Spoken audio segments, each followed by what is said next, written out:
Market में बहुत सारी म्यूचुअल फंड स्कीम्स हैं और कई बार ये बड़ा मुश्किल हो जाता है ये डिसाइड कर पाना कि कौन सी स्कीम सही है। और उसके अलावा life insurance, general insurance, credit card, बहुत सारे सवाल आपके मन में हो सकते हैं और आप अक्सर अपने सवाल मुझसे वीडियो पर कमेंट करके पूछते भी हैं और मेरी कोशिश होती है कि मैं उन सवालों के आपको जवाब दे सकूं। नमस्कार, मैं हूं पंकज मटपाल और आज इस वीडियो में मैं आपके कुछ और प्रश्नों के उत्तर दूंगा। एक बात मैं और आपको बताना चाहूँगा कि मेरा कोई भी टेलीग्राम चैनल नहीं है। मैंने कई बार देखा है कि कुछ लोग गलत इरादे से मेरे वीडियोस पर कमेंट करके या मेरे नाम से मिलता जुलता कोई हैंडल बनाकर कमेंट करते हैं और गुमराह करने की कोशिश करते हैं और कहते हैं कि आप टेलीग्राम चैनल पर हमसे जुड़िए। तो मेरा कोई टेलीग्राम चैनल नहीं है और मैं कोई पेड सर्विस भी प्रोवाइड नहीं करता हूं। तो प्लीज़ आप इस तरह के जालसाजी में ना फंसें और आपका जो भी सवाल हो आप कमेंट बॉक्स में ही पोस्ट करें। तो शुरू करते हैं ये सवाल जवाब का सिलसिला और लेते हैं एक एक करके कुछ सवाल। पहला सवाल जो मैं ले रहा हूं ये पूछा है श्वेता कुमारी ने और बड़ा ही इंपॉर्टेंट क्वेश्चन है। श्वेता जी, आपने बताया है कि आपने 12 लाख रुपए का होम लोन लिया था और 25 साल का उसका टेन्योर था और एसबीआई यानी कि स्टेट बैंक ऑफ इंडिया से आपने जब लोन लिया तो उन्होंने आपको 2 इंश्योरेंस पॉलिसी दी। एक थी एसबीआई जनरल इंश्योरेंस कंपनी की और दूसरी इंश्योरेंस पॉलिसी आपको दी गई एसबीआई लाइफ सरल शील्ड, जो कि एसबीआई लाइफ इंश्योरेंस कंपनी की है। अब एसबीआई जो है वो एसबीआई बैंक है और उनकी एसोसिएट कंपनीज हैं जैसे कि एसबीआई लाइफ इंश्योरेंस और एसबीआई जनरल इंश्योरेंस। तो जब कोई व्यक्ति होम लोन लेता है उसके साथ में कई रिस्क भी होते हैं। तो पहला रिस्क ये है कि जिस प्रॉपर्टी पर लोन लिया गया है यदि वो प्रॉपर्टी डैमेज हो जाती है तो उस केस में जो बैंक है वो रिस्क को कैसे मैनेज करेगा, कैसे रिकवर करेगा और इसके लिए उस प्रॉपर्टी का इंश्योरेंस इंपॉर्टेंट हो जाता है। और जो बैंक हैं या फाइनेंशियल इंस्टीट्यूशंस हैं, लेंडर्स हैं जो कि लोन दे रहे हैं, वो अक्सर प्रॉपर्टी का इंश्योरेंस भी साथ में लेने के लिए आपको सजेस्ट करते हैं। या तो वो खुद कोई पॉलिसी आपको बेचते हैं या फिर आपको बोलते हैं कि आप कोई प्रॉपर्टी का इंश्योरेंस करके ले आइए। और इसके अलावा दूसरा जो रिस्क होता है वो ये होता है कि जो बोरोवर है जिसने लोन लिया है, यदि उस टर्म के दौरान जितनी अवधि का लोन है उस अवधि के दौरान उसकी मृत्यु हो जाती है तो फिर आगे की ईएमआई कैसे पे होगी। और इसके लिए वो जो बोरोवर है जिसने लोन लिया है उसको लाइफ इंश्योरेंस पॉलिसी लेने के लिए कहा जाता है। तो जैसा आपने कहा कि आपने सिंगल प्रीमियम पे किया था एसबीआई जनरल इंश्योरेंस के लिए, तो मेरे हिसाब से ये 1 साल का कवर होगा।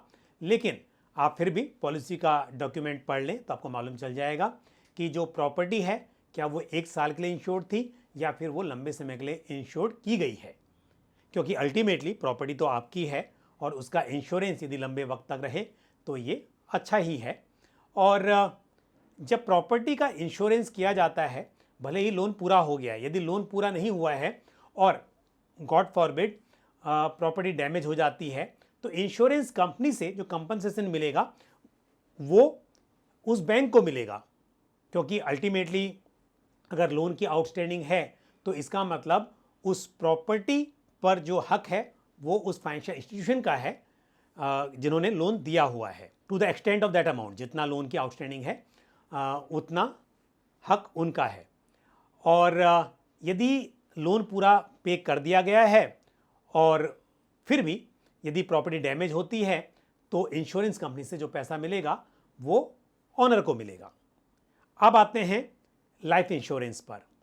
लाइफ इंश्योरेंस पॉलिसी भी इसलिए दी जाती है, जैसे मैंने कहा कि यदि जो बोरोवर है जिसने लोन लिया है उसकी मृत्यु हो जाती है तो उस केस में जो आउटस्टैंडिंग है उसको रिकवर किया जा सकता है इंश्योरेंस के कंपनसेशन से।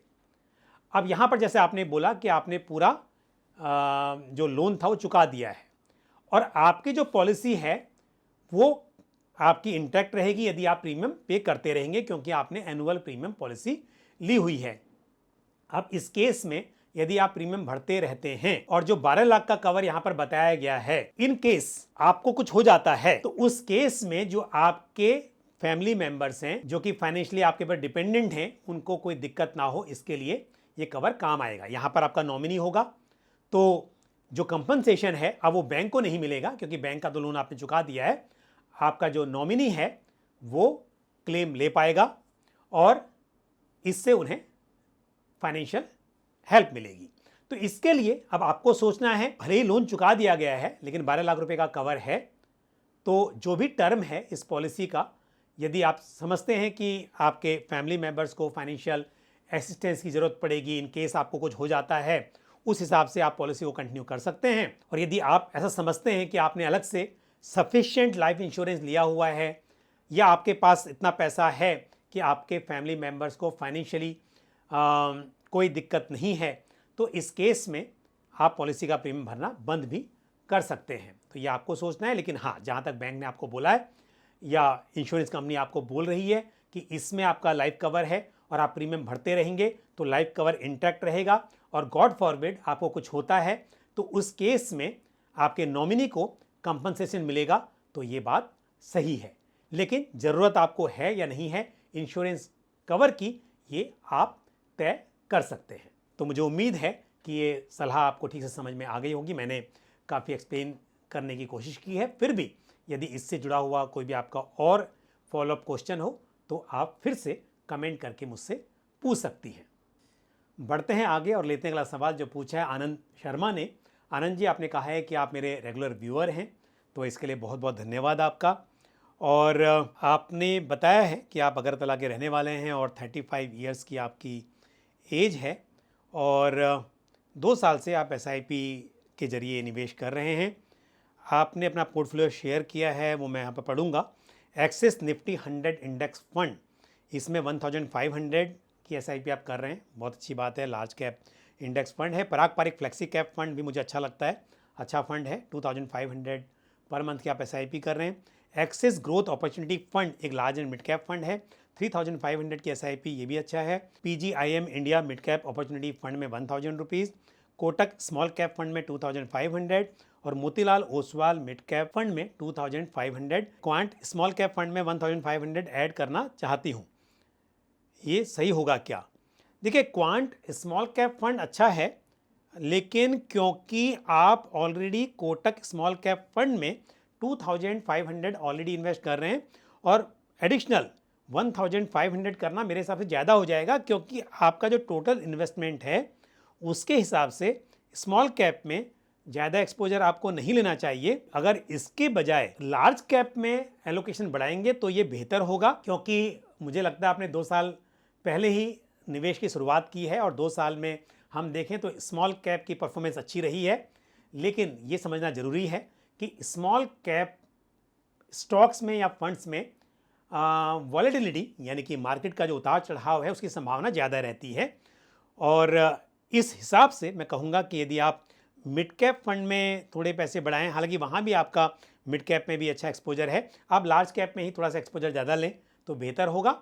बाकी आप देख सकते हैं, यदि लंबे समय के लिए करना है और आपको लगता है कि आप मार्केट का रिस्क जो है वो लेने के लिए तैयार हैं, तो आप इस फंड को ऐड कर सकते हैं, क्योंकि फंड अच्छा है। पर जैसे मैंने बताया कि अगर पोर्टफोलियो में स्टेबिलिटी रखनी है तो लार्ज कैप आपको ऐड करना चाहिए। और आपने कहा भी है कि आप 15 से 20 साल का एक इन्वेस्टमेंट होराइजन लेकर चल रहे हैं और 5 से 10% स्टेप अप भी करेंगे, तो इस हिसाब से स्मॉल कैप ऐड करने में कोई बुराई नहीं है।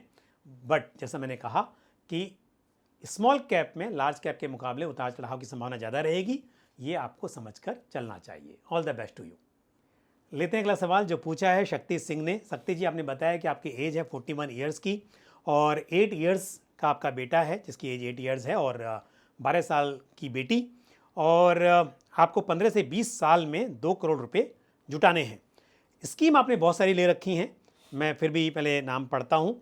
HSBC स्मॉल कैप फंड में 1000, HDFC डिफेंस फंड में 1500, ICICI prudential India opportunity fund में 500 rupees, Nippon India large cap fund में 1000, टाटा स्मॉल कैप फंड में 1000, बड़ौदा बीएनपी वैल्यू फंड में 500, मेरे एसेट मल्टी कैप फंड में 1000, क्वांट बिजनेस साइकिल में 1000, Canara Robeco multi cap fund में 1000, Tata digital India में 500, और आपने बताया है कि till date approximately 2.3 lakh rupees invest कर चुके हैं, जिसकी वैल्यू 2.6 लाख की है। शक्ति जी, पहली बात तो यह है कि आपको फंड्स कम करने चाहिए, इतने फंड्स की ज़रूरत नहीं है। और आपने सेक्टोरल फंड्स भी ऐड किए हुए हैं, आपने अलग अलग तरह के मार्केट कैप वाले फंड्स भी अपने पोर्टफोलियो में रखे हुए हैं, तो सब मिलाकर आप इन्वेस्ट कर रहे हैं 9000 पर मंथ, और उसके लिए आपने 10 स्कीम ली हुई हैं। मैं कहूँगा कि 9000 रुपीज़ के लिए 4 स्कीम काफ़ी रहेंगी, तो आपको स्कीम्स कम करनी चाहिए और थोड़ा बड़ा अमाउंट आप इन्वेस्ट करेंगे तो बेहतर होगा। स्मॉल कैप में आप एक ही फंड रखेंगे तो बेहतर है। आप टाटा स्मॉल कैप फंड और HSBC स्मॉल कैप फंड में से मेरे हिसाब से टाटा स्मॉल कैप फंड ही रखिए, और उसमें आप यदि 9000 इन्वेस्ट कर रहे हैं तो 2000 रुपीज़ आप उसमें एलोकेट कर सकते हैं। आपने Nippon India large cap fund रखा हुआ है, वो लिया हुआ है तो ठीक है, उसमें थोड़ा अमाउंट बढ़ाइए, एक ही लार्ज कैप फंड आपके पास होगा तो ये बेहतर होगा। उसके बाद में एक मिड कैप फंड आपको अपने पास आपके पोर्टफोलियो में होना चाहिए। मिड कैप फंड आपने कोई नहीं लिया हुआ है तो मैं कहूँगा कि आप एक मिड कैप फंड ऐड कीजिए। Motilal Oswal mid cap fund मेरे हिसाब से एक अच्छी चॉइस रहेगी, वो फंड आप अपने पोर्टफोलियो में शामिल कर सकते हैं। तो large cap, mid cap, small cap, ये 3 आपके पास डाइवर्सिफाइड फंड होंगे। उसके अलावा आपके पास मेरे एसेट मल्टी कैप फंड भी है, उस फंड को भी आप कंटिन्यू कर सकते हैं आप चाहें तो। इसके अलावा आप एक और फंड जैसे कि ICICI prudential India opportunity fund है, इसको भी आप पोर्टफोलियो में रख सकते हैं, इसमें अमाउंट बढ़ाइए। तो 4 स्कीम मेरे हिसाब से काफ़ी रहेंगी। ऐसा नहीं है कि बाकी जो स्कीम्स हैं वो अच्छी नहीं हैं, लेकिन 9000 रुपये के इन्वेस्टमेंट के लिए इतनी सारी स्कीम्स को पोर्टफोलियो में शामिल करना, और वो भी थीमेटिक और सेक्टोरल फंड्स को शामिल करना, मेरे हिसाब से सही नहीं है। आप सिर्फ 3 से 4 स्कीम के साथ में आगे अगर बढ़ेंगे तो ये सही रहेगा। अब आते हैं कैलकुलेशन पर, जो आपने कहा कि आपका टारगेट है 15 से 20 साल में 2 करोड़ का।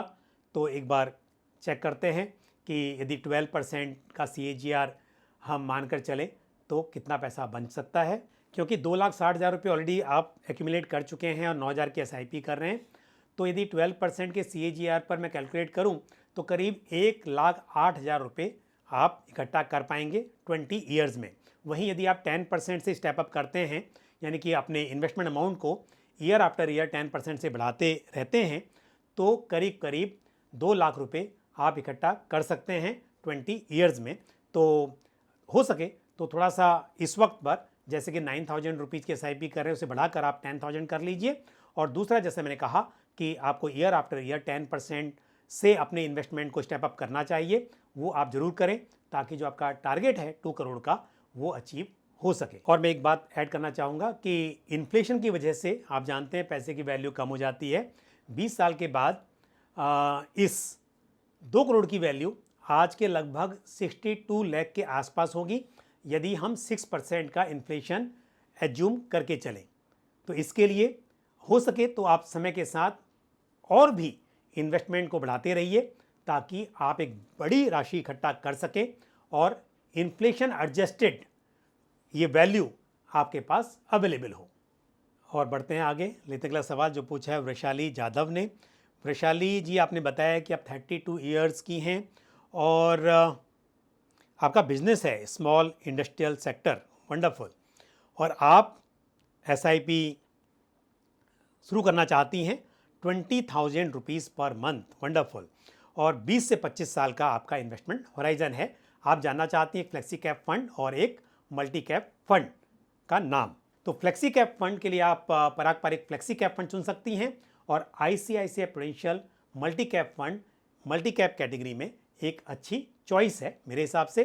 तो इन 2 फंड्स के साथ आप SIP की शुरुआत कर सकती हैं। और अब लेते हैं आज का आखिरी सवाल जो पूछा है मिस्टर आनंदन ने, और आपने बताया है कि आपका 15 ईयर्स का इन्वेस्टमेंट होराइजन है और आप एक ELSS फंड और एक मल्टी कैप फंड पर मेरी राय चाहते हैं। और आपने ये भी कहा है कि आप already ICICI prudential Nifty 50 index fund में इन्वेस्ट कर रहे हैं, तो ICICI prudential multi cap fund कैसा रहेगा, इस पर मेरी राय आप जानना चाहते हैं। तो definitely ICICI prudential multi cap fund मेरे हिसाब से एक अच्छा फंड है, तो आप उसमें इन्वेस्ट कर सकते हैं। और ELSS के लिए आप मेरे एसेट टैक्स सेवर फंड चुन सकते हैं या फिर Parag Parikh tax saver fund consider किया जा सकता है। तो आज इस वीडियो में मैंने आपके कुछ प्रश्नों के उत्तर दिए और मुझे उम्मीद है ये जानकारी आपको ठीक से समझ में आई होगी। आपका कोई भी सवाल या सुझाव हो तो आप इसी तरह से कमेंट बॉक्स में पोस्ट कर सकते हैं। इसी के साथ मुझे दीजिए इजाज़त, अगले वीडियो में फिर आपसे मुलाकात होगी। थैंक यू, जय हिंद। म्यूचुअल फंड निवेश बाजार जोखिमों के अधीन है। योजना से संबंधित सभी दस्तावेजों को ध्यान से पढ़ें।